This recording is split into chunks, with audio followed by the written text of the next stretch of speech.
Oi, Ana, desculpa, é que você não tá mutada.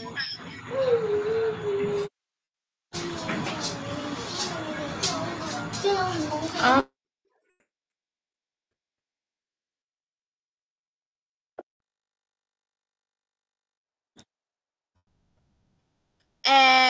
Vamos começar hoje. Eu vou falar um pouquinho de arte romântica e arte gótica. Vou falar mais por alto, assim, não vou aprofundar muito para a gente poder tirar as dúvidas de vocês no final, tá? Se tiverem alguma dúvida que já queiram tirar agora, se vocês preferirem tirar as dúvidas e depois passar a arte romântica e gótica, como vocês preferirem. Gente, eu entendo. Fazer prova dá um nervosinho, mas de verdade, hoje com a revisão de vocês, deu para ver que vocês estão bem, que vocês estão sabendo, sabe? Deu para ver que vocês. A questão tá mais na confiança, de verdade. Deu para ver que vocês estão sabendo. Não vai ser nada assim de 15 para a gente não perder muito tempo com a arte românica. E aqui um pouquinho do contexto histórico, né? Uma introdução. Surgiu durante a Idade Média. A palavra românica significa que se refere às línguas românicas, né? Que são espanhol, francês, português, italiano. Basicamente, línguas de raiz latinas, né? Busca retomar a arte da Roma Antiga, por isso que também se chama românica, lembra um pouquinho da Roma Antiga. Opa, peraí que tem mensagem no chat, só um segundo. Então, gente, eu já tentei gravar, mas eu não consigo. Gravação indisponível. Né? Muita gente está sem luz. Aqui também piscou. Deixa eu ver se eu consigo. Se eu consigo fazer um negócio aqui, para ver se eu consigo gravar. Yeah. Tá gravando? Então, beleza. Deixa eu só ver se eu consigo colocar a minha conta para gravar, que eu acho que eu consigo. Para ficar com qualidade. Mas se ela tá gravando, também não vou ficar perdendo tempo com isso, não. Tá? Então, beleza. Vini, deixa eu ver a sua dúvida. É porque o que acontece? Classicismo é algo que a gente não viu ainda, que a gente vai ver só no Renascimento, que é tudo aquilo que se refere ao clássico. E o clássico é o clássico, entendeu? A arte da Grécia, da Roma, que tem essa questão das colunas, das ordens. Isso é o clássico. Já o classicismo é aquilo que se refere ao clássico. É algo que vem depois, mas que vai estar fazendo referência ao clássico. As meninas, elas confundiram a nomenclatura. Então, acabaram falando de algo que a gente não viu ainda. Então, não se preocupa com classicismo, tá?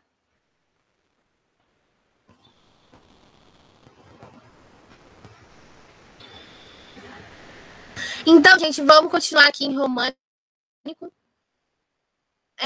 E aí, o contexto histórico são exatamente esse contexto das cruzadas, e que por isso que a arquitetura restou basicamente as igrejas, né?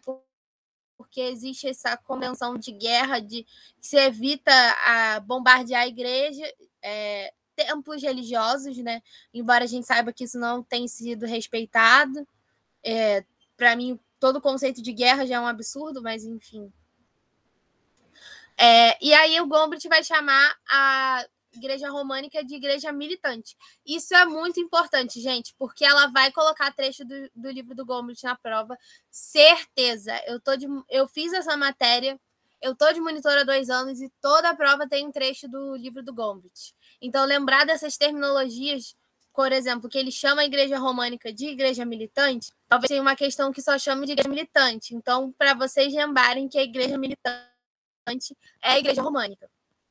E por que ela vai se chamar de igreja militante? Porque eram construções maciças. E a função da igreja era justamente lutar contra as forças malignas das trevas. Que, no caso, era a religião muçulmana, né, gente? No contexto das cruzadas. Mas era justamente por isso que era chamada igreja militante, porque ela simulava uma fortaleza, um forte de batalha contra as forças do mal.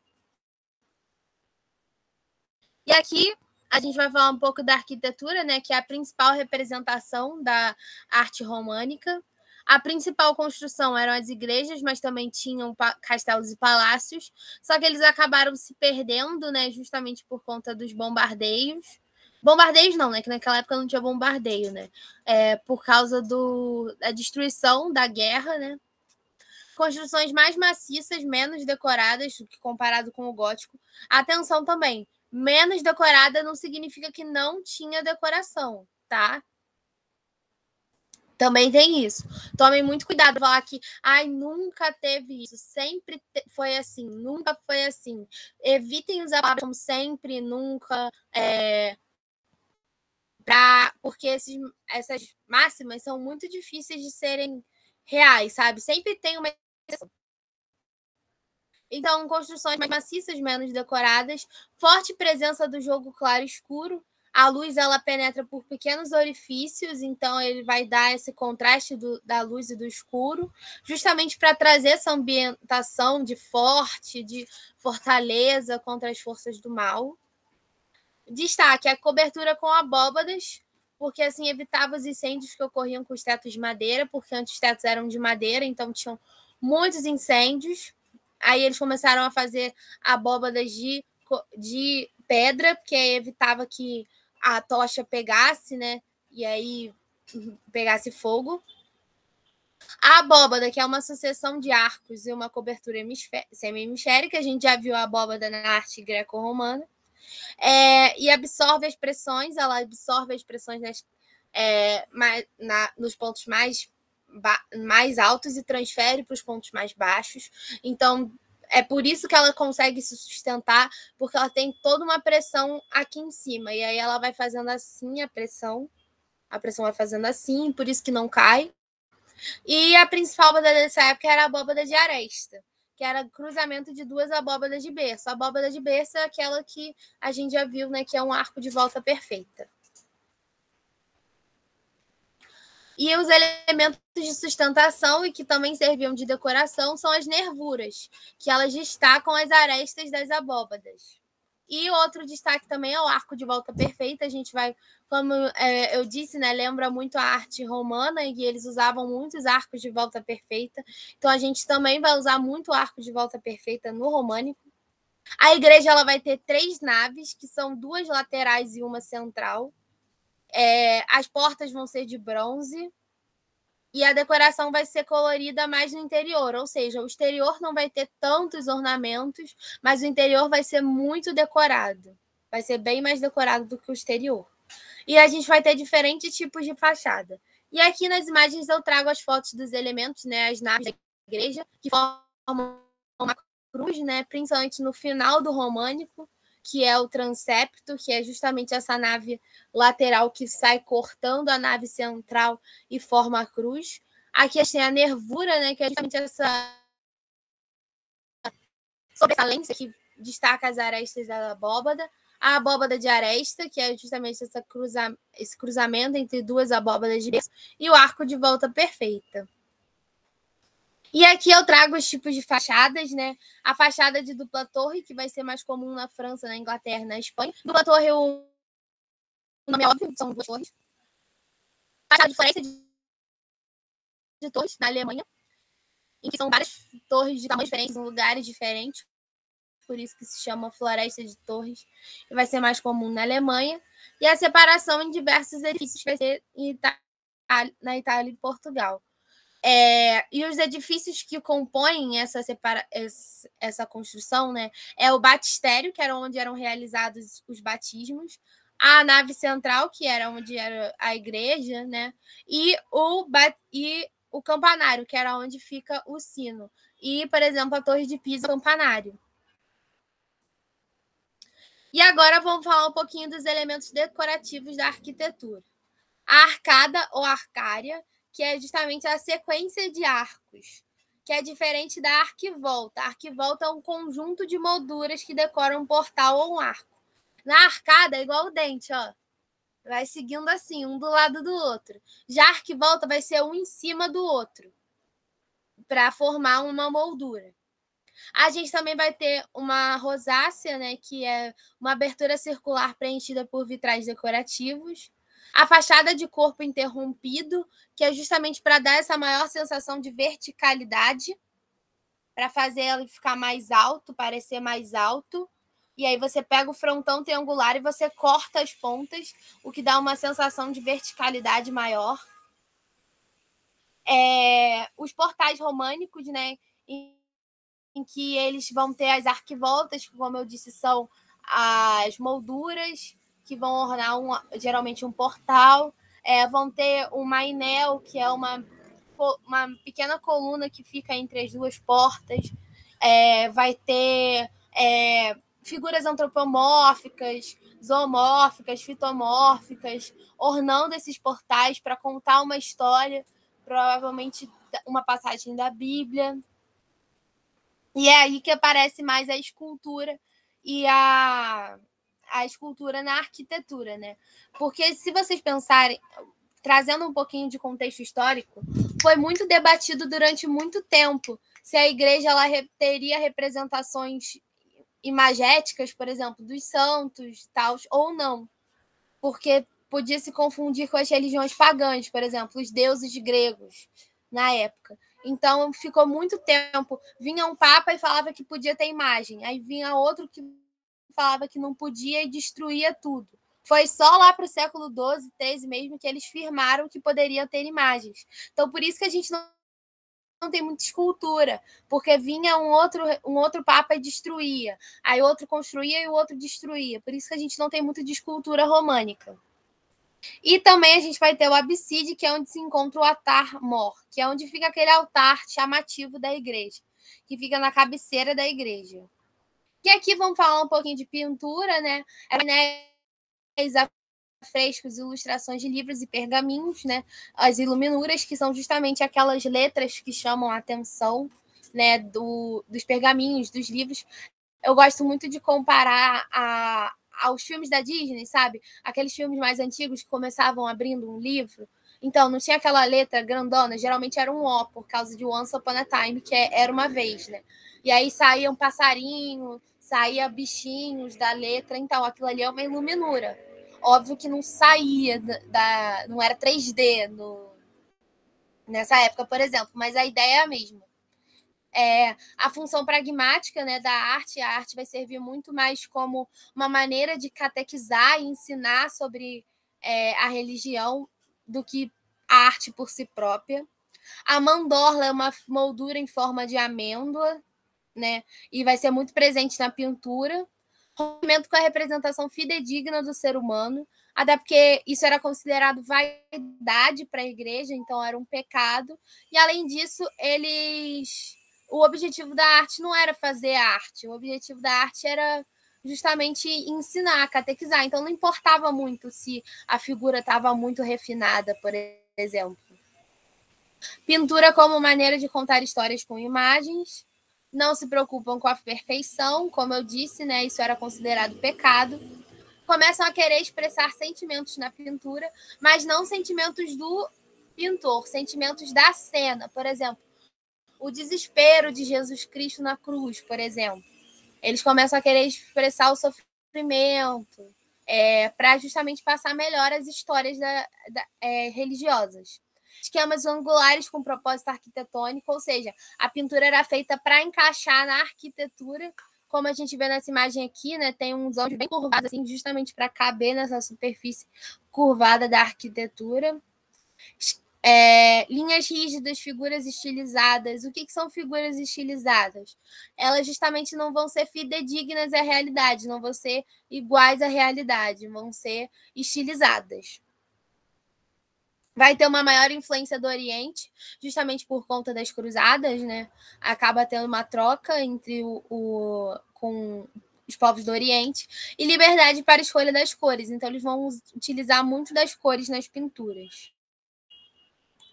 E aqui eu trago algumas imagens de alguns elementos para vocês. Olha aqui a rosácea. Aqui já é um pouquinho do princípio do gótico, com os arcos ogivais. Mas aqui esse castelo é bem romântico, com os arcos, poucas entradas de luz, o arco de volta perfeita nas janelas. as torres, as... Deus do céu. Passei para outra coisa, sem querer. Desculpa, gente. Enfim, aqui alguns elementos, algumas obras que eu trouxe aqui. As iluminuras aqui, ó. Que também eram utilizadas para a história, já que as pessoas não sabiam escrever, né? O frontão interrompido, olha como dá a sensação de maior verticalidade. Aqui, mais um exemplo do frontão interrompido, as arcadas aqui na frente, os vitrais, os altares, que eram as pias, isso é, na verdade, uma pia batismal. E é isso, gente, de arte românica foi isso. Alguma dúvida? Eita, deixa eu achar vocês. De arte românica. Tem no Shrek também isso.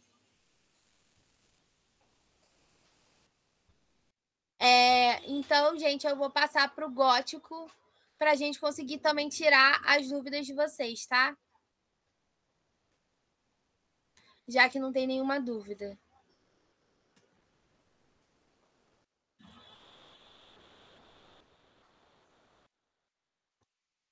Então, a igreja que era doutrinadora da sociedade. A arte ela é um instrumento dos doutrinadores, entendeu? A arte em si ela não doutrina. Quem doutrina é a igreja. Então, sim, a igreja ela era doutrinadora da sociedade nessa época.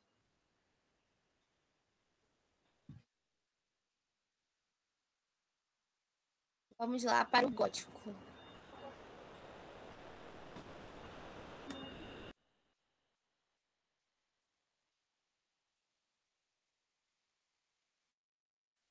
O gótico, né, surgiu na França no período de transição com o fim do sistema feudal, que era o sistema que a gente tinha no românico, né, os feudos, e aí no gótico ele já vai estar se encerrando. É uma oposição ao românico. Ele vai ser... Alguns dizem que é aquilo, né? Na arte a gente tem muito, ou é evolução ou é oposição, então isso fica em debate aí. O nome posterior em homenagem ao povo godo. Na verdade, gótico é um termo mais pejorativo para esse tipo de arte que os renascentistas deram para o gótico, é um termo mais pejorativo. Eles vão utilizar muito do calcário e a primeira construção é a Abadia de Saint-Denis. E o Gombrich vai chamar o gótico da Igreja Triunfante. Por quê? Nesse contexto, a Igreja Católica já vai estar vencendo as cruzadas. E ele seu poder já vai estar mais estabelecido. Mais estabelecido na sociedade. Então, eles vão se chamar da Igreja Triunfante porque ela está triunfando. Triunfou sobre as cruzadas, triunfou na sociedade. Então, eles vão querer justamente demonstrar esse triunfo por meio das construções. A arquitetura, ela vai ser principalmente religiosa, cristã. É o triunfo do divino, como eu disse, né, nessa época que já ganhou as cruzadas, já se estabeleceu como grande poder na sociedade. As igrejas verticais em forma de transepto, ou seja, no gótico que vai se estabelecer mesmo o transepto, né, que é a nave que corta na horizontal a nave principal. Então, fica em formato de cruz. Vai ter uma riqueza de detalhes. Então, embora a gente não visse tanto no românico decorações no exterior, no gótico já vai ter um monte de escultura, um monte de relevo, um monte de arabescos na parte de fora da igreja, na parte externa. Forte verticalidade, então eles vão buscar cada vez mais essa verticalidade, porque conforme mais perto do céu, mais perto de Deus, então eles fizeram extremamente altas, tanto que muitas delas tombaram, inclusive essa igreja que está na imagem aqui, era para ela ter 2 torres, mas uma delas tombou, então ela só tem uma. Influência do Oriente, né? Por conta justamente desse contato com as cruzadas, eles vão ter muita influência do Oriente, então os arabescos, né? O gótico florido vai beber muito da fonte do Oriente. Torres altas e muito elegantes e decoradas. nave central maior em largura e altura, ou seja, a nave central ela vai ser mais alta e mais larga do que as naves laterais. E agora vamos falar de alguns elementos do gótico. Os principais da arquitetura são o contraforte e o arcobotante. O que são eles? O contraforte ele é justamente um pilar de reforço. Porque o que acontece? Eles não queriam a verticalidade, só que conforme você vai fazendo isso aqui, ó, a tendência é a coisa cair. Porque quanto mais alto, menos sustentação tem, correto? Então, eles precisavam de algo que impedisse que a coisa caísse. Então, eles desenvolveram os arcobotantes e os contrafortes. O arcobotante é justamente um meio arco que ele pega essa pressão dessa parede aqui e ele joga para o contraforte. Então, ele faz essa transferência de pressão que aí impede que a parede caia. Impede não, dificulta que a parede caia. E aí, então, ele faz justamente essa transferência de pressão para o contraforte. E a gente vai ter outro elemento muito importante da arquitetura gótica, que é o arco ogival.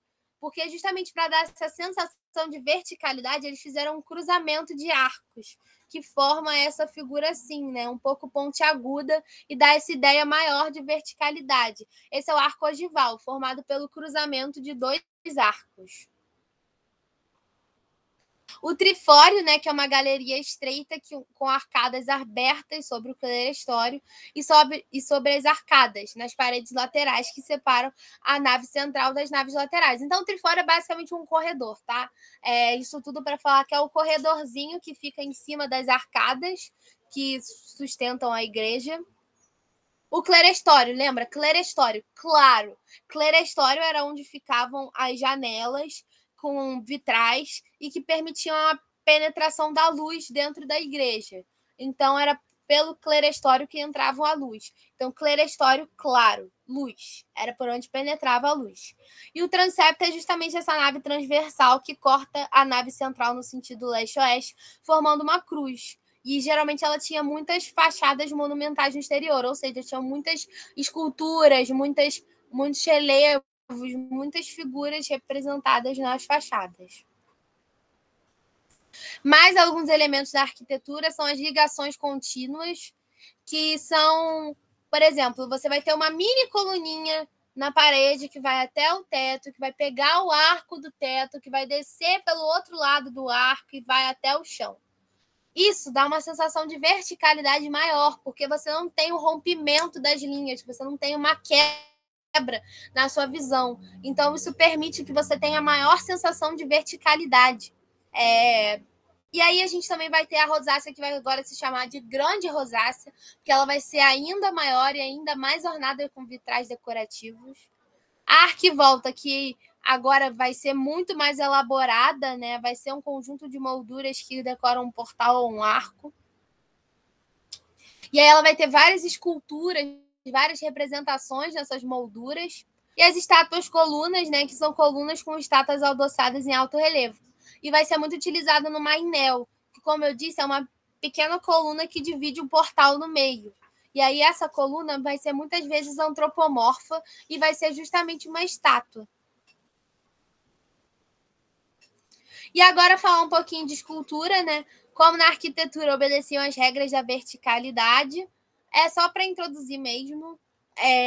As esculturas, então, elas vão ser figuras mais alongadas, não vão ser fidedignas à forma humana, feições rígidas, cabeça ligeiramente inclinada para a direita ou para a esquerda e para a frente. Essa cabecinha inclinada é muito típica da religião, traz essa impressão de pureza, de pureza, de bondade. Essa cabecinha típica assim, é muito comum em representações religiosas.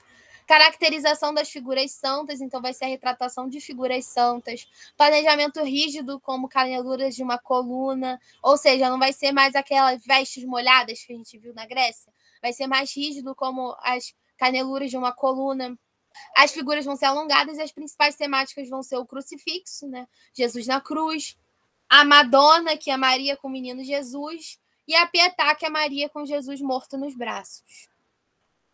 E aqui essa é uma pintura que, na verdade, ela já está ali no Renascimento, mas trazendo um pouquinho da pintura, ela era feita sobre madeira com têmpera. Eram poucos usadas, mas eram mais usadas porque elas eram mais baratas do que a tapeçaria.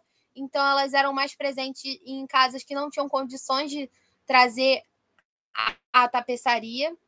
Elas eram muito usadas para levar a religião para a casa das pessoas. Então, era justamente isso. Como você não podia ter a tapeçaria em casa, você fazia uma pintura para você ter uma maneira de ter um contato com a religião dentro da sua casa. É fortemente ligada à arquitetura, né? Até porque ela geralmente era feita na parede, então ela tinha uma forte ligação com a arquitetura. Geometrização e hierarquização das formas, ou seja, a figura central vai ser maior, as de menos relevância vão ser menores. Efeito fantástico e onírico, né? Vai trazer essa coisa do sonho, né? Parecendo que é uma visão.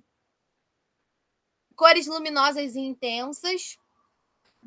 Bidimensionalidade, ou seja, ela vai ser mais chapada, não vai ter essa impressão de fundo, né? Que a gente vai ver muito no Renascimento. E a principal forma eram os polípticos, que eram um conjunto de painéis grandes unidos entre si, ou seja, elas eram vários painéis de madeira que formavam uma pintura só. E as consideradas artes menores, embora a gente saiba que não tem esse conceito, né? São os vitrais, que são pinturas em vidros, ricos em detalhes, bidimensionalidade e contorno de silhuetas delicados. As iluminuras, né, que atingem o seu ápice no gótico, a gente já tinha visto elas no românico, mas aqui elas vão atingir seu auge. Decoração que ilustra os pergaminhos e os textos, e ela vai servir justamente para quem não sabe ler entender o que está. E a tapeçaria, que é o Chiclas que Chiclo. É o mais chique que tinha da representação da arte na época, que era elemento da sociedade aristocrática e eram pinturas bordadas. Então, elas eram muito típicos da elite da época. Enfim, gente, de gótico foi isso, tá? Agora eu quero saber das dúvidas de vocês para quinta-feira. Eu não vou conseguir revisar tudo, mas eu quero que a gente ainda tenha um tempinho e eu quero ajudar vocês com as dúvidas de vocês. O que vocês estudaram e estavam com mais dificuldade. Geralmente o pessoal tem um pouquinho mais de dificuldade em estética, né? Que foi o que a gente viu há mais tempo, mas eu quero ouvir de vocês agora. Se vocês estão nervosos, por que vocês estão nervosos? Porque eu quero ajudar. Ah, como assim? Oposição ao românico? Exatamente, porque o românico, ele já vai ter uma coisa mais pesada, maciça, assim, agressivo quase. Porque a igreja românica ela é uma fortaleza contra o mal. Já a igreja gótica, ela vai ser um triunfo contra o mal. Então, ela vai querer justamente mostrar essa força, por meio de exagero de elementos. Ela vai mostrar o seu poder pela sua delicadeza, pela sua elegância, o que é o oposto ao românico, entendeu? Por isso que é o oposto ao românico.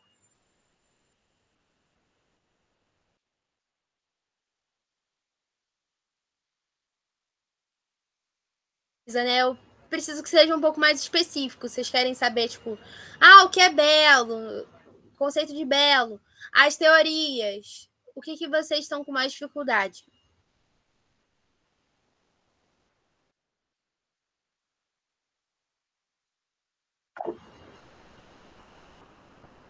Tá, então, o conceito de belo a gente já viu que ele muda ao longo do tempo de acordo com quem está falando, né? Por exemplo, vamos falar de Platão. Platão vai dizer que o belo é basicamente a poesia e a música. Por que Platão vai dizer isso? Porque ele vai desqualificar totalmente as artes físicas, né? Que é a pintura, a escultura, porque Platão tem o mito da caverna, né? Então ele já considera que nós somos cópias de um mundo perfeito. Então ele vai dizer que a arte é uma cópia da cópia. Então ele vai desvalorizar totalmente a arte por conta disso. E aí ele vai dizer que a única coisa que é arte de verdade, que é belo, é a música e a poesia. Já o Kant, ele, que é o filósofo que vem muito depois, ele vai dizer que o belo é aquilo que pode se é aquilo que agrada universalmente, embora não possa se explicar como. Então, ou seja, o belo é aquilo que agrada todo mundo, mesmo que você não saiba por quê. E aí você não precisa arranjar o porquê daquilo ser belo. Ele só é. E é algo que é definido universalmente. Aí John Locke, por exemplo, os empiristas, eles vão dizer que o belo está no subjetivo, que é de acordo com o que você pensa. Isso aí está ligado com o humanismo, o iluminismo, que o ser humano era o foco. Então eles vão dizer que o belo é subjetivo. E aí a gente tem várias dessas teorias do belo, mas o belo em si é isso. Depende do autor que você vai estar retratando. O que a gente sabe é que não pode haver preconceito, né, na arte. Porque o preconceito e o preconceito, né? Que não pode se estabelecer que você gosta ou não de uma arte de acordo com os seus preconceitos. Então você tem que justamente tentar saber ignorar seus preconceitos e analisar a arte pelo que ela é.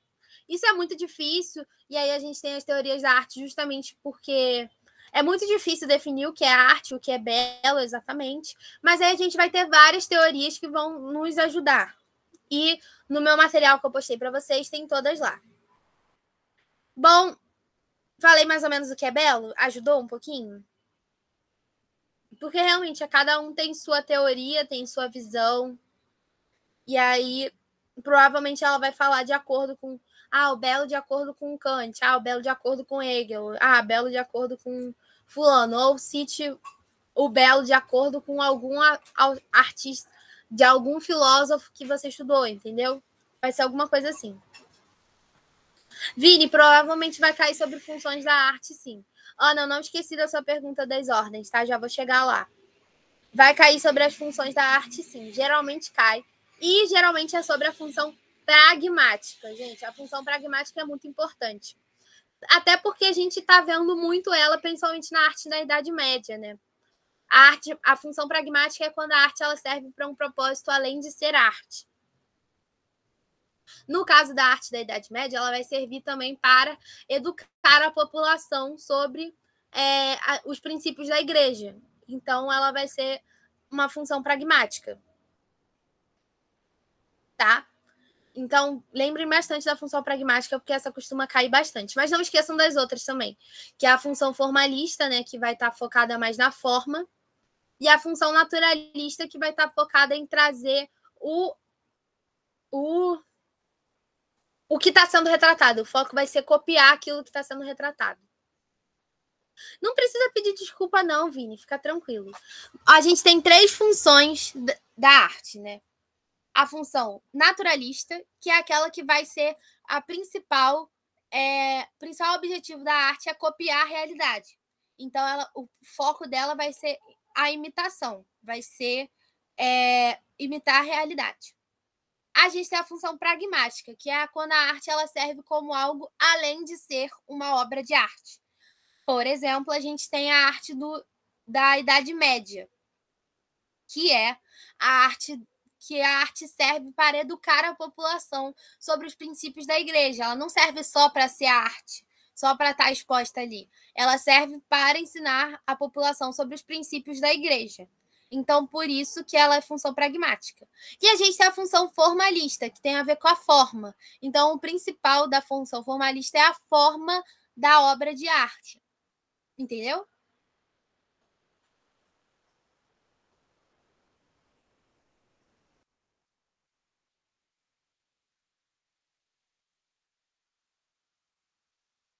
Ana, vou abrir aqui o arquivo de Grécia para te mostrar as ordens, tá?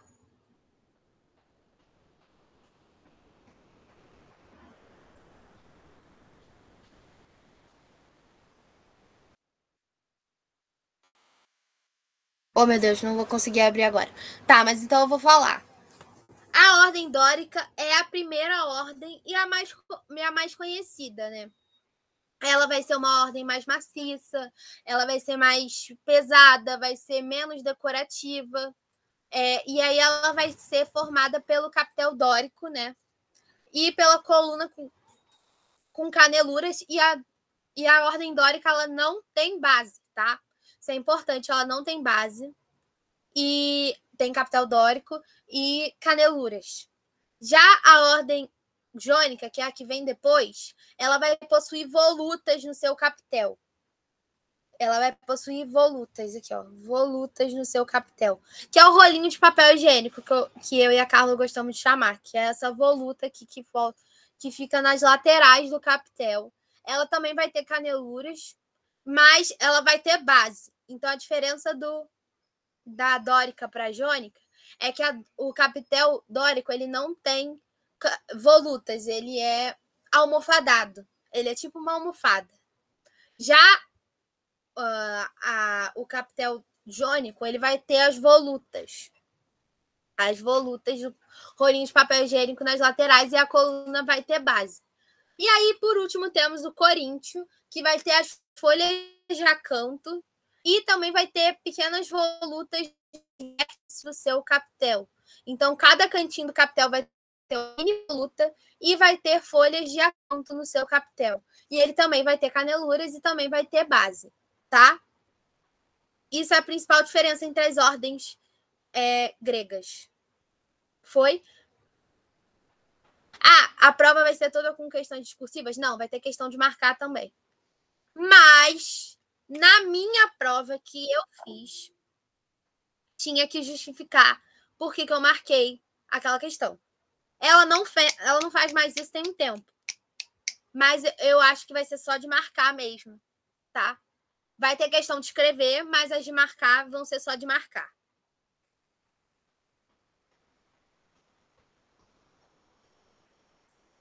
Pois é, Antônia, porque na nossa prova, o Antônio ele fez junto comigo, né? A primeira vez.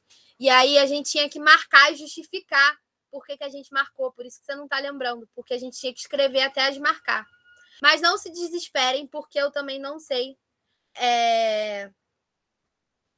como é que vai ser a prova. Eu não vejo a prova antes.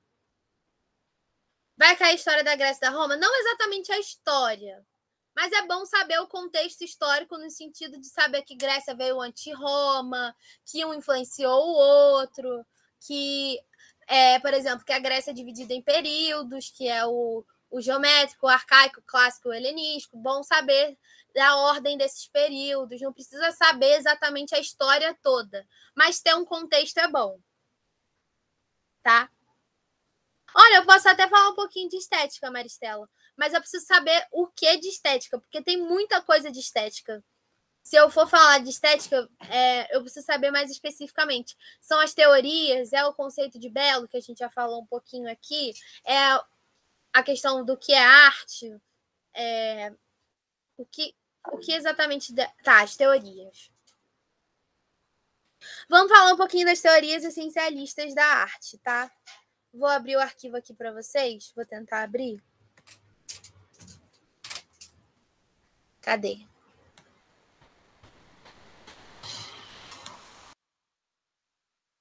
Esse abriu.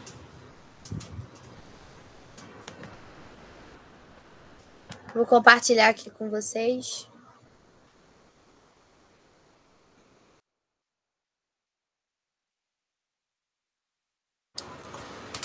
Então, vamos lá nas teorias.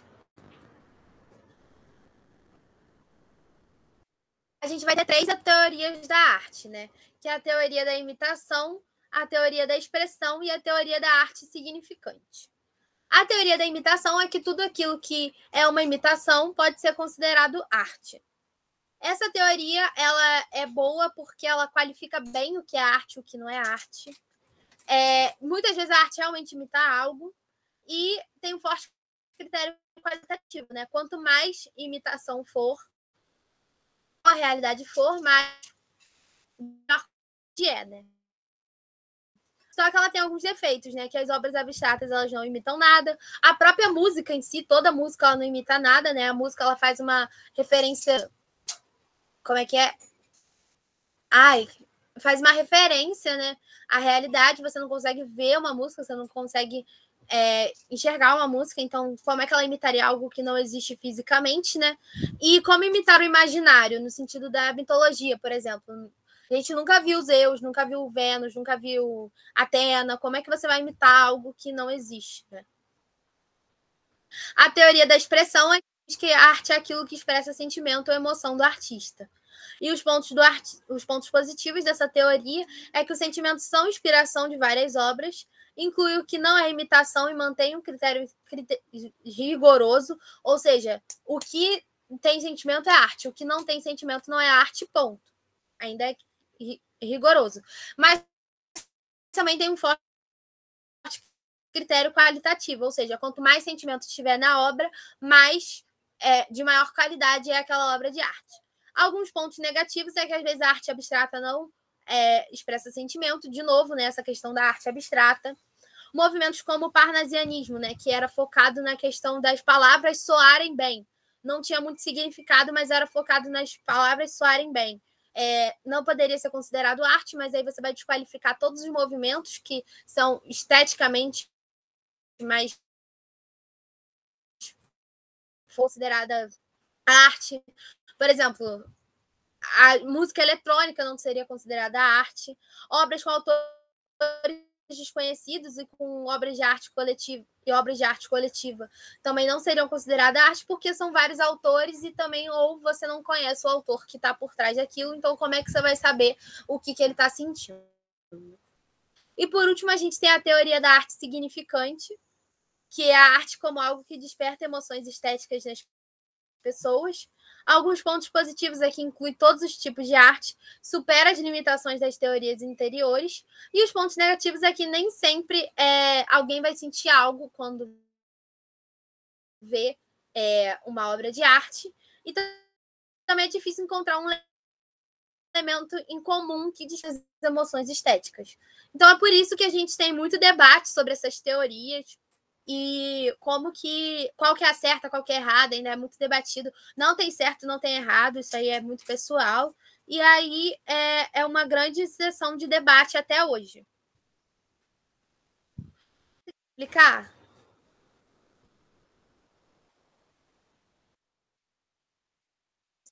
Em cada época. Na Grécia, a gente vai ter uma arte, assim, ela vai ser um pouco mais criativa, vai ter um pouco mais de liberdade na arte. Porque eles vão fazer arte por fazer arte. Óbvio que, por exemplo, os templos vão ser para. Ai, caramba. Os templos vão ser para fins mitológicos, as construções civis vão ser para as construções civis, mas a arte da Grécia, eles vão ter bem mais liberdade e criatividade. Já a arte em Roma vai ser muito ligada ao militarismo, então eles vão fazer a obra de arte para celebrar as vitórias militares. A arte vai ser muito desenvolvida também por causa do urbanismo, né, para comportar a população enorme que tinha naquela época. Então, a arte estava muito ligada a isso, ao militarismo e ao urbanismo em Roma. Já no românico e no gótico, a arte vai estar muito ligada à questão religiosa. Então, as pinturas, a arquitetura vai ser muito voltada à questão religiosa, vai servir para educar os fiéis, catequizar os fiéis, e também para fazer eles temerem a ira de Deus e, assim, se tornarem fiéis mais adeptos. Deu para entender?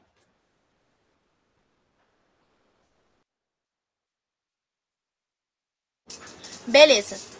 O sistema trilítico é justamente aquele que são duas.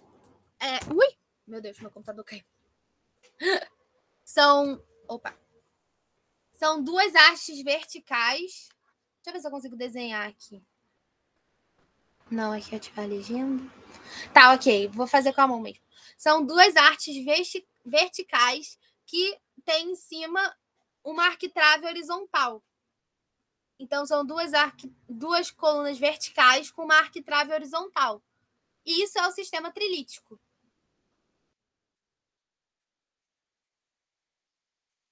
Tá? Conseguiu entender, Vini?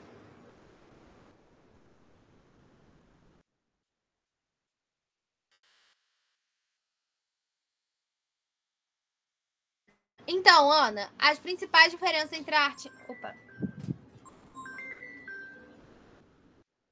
A principal diferença é a fonte da arte grega e da arte etrusca. Então, a gente chama de arte greco-romana.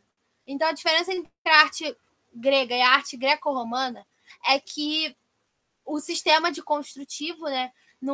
Na Grécia, a gente vai ter o sistema trilítico. Em Roma, a gente já vai ter os arcos para ter mais espaço interno. Que mais? O enfoque da arte, a arte da Grécia já vai ser mais uma arte com mais liberdade, mais criatividade. A arte romana ela já vai ser mais focada na questão militar, de poder, urbana. E por aí vai, assim, essas são as principais diferenças da arte grega e da arte greco-romana. As ordens também, a gente vai ter a ordem dórica, jônica e coríntia Desculpa, gente, o vento tá fazendo muito barulho, me desconcertou aqui. Na arte grega, a gente vai ter a arte dórica, jônica e coríntia. Na romana, a gente também vai ter dórica, jônica e coríntia, mas a gente vai ter a compósita, que é uma mistureba de todas as colunas, e vai ter a toscana, que é uma dórica, só que sem caneluras. Então, essas são as principais diferenças da arte grega para a arte greco-romana.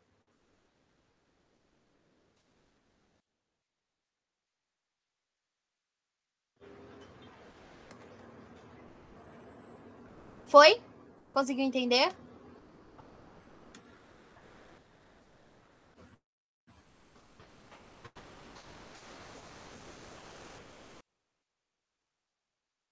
Gente, eu vou ter que encerrar por aqui, porque eu tenho aula agora, 4 horas. Mas meu WhatsApp tá no grupo, tá no Classroom, então se vocês tiverem qualquer dúvida, pode me mandar mensagem. Obviamente, eu só vou responder em horários decentes, assim, né? Tipo, não vou responder 10 horas da noite, mas eu respondo no dia seguinte. Eu vou postar esses slides agora de românico e gótico, tá?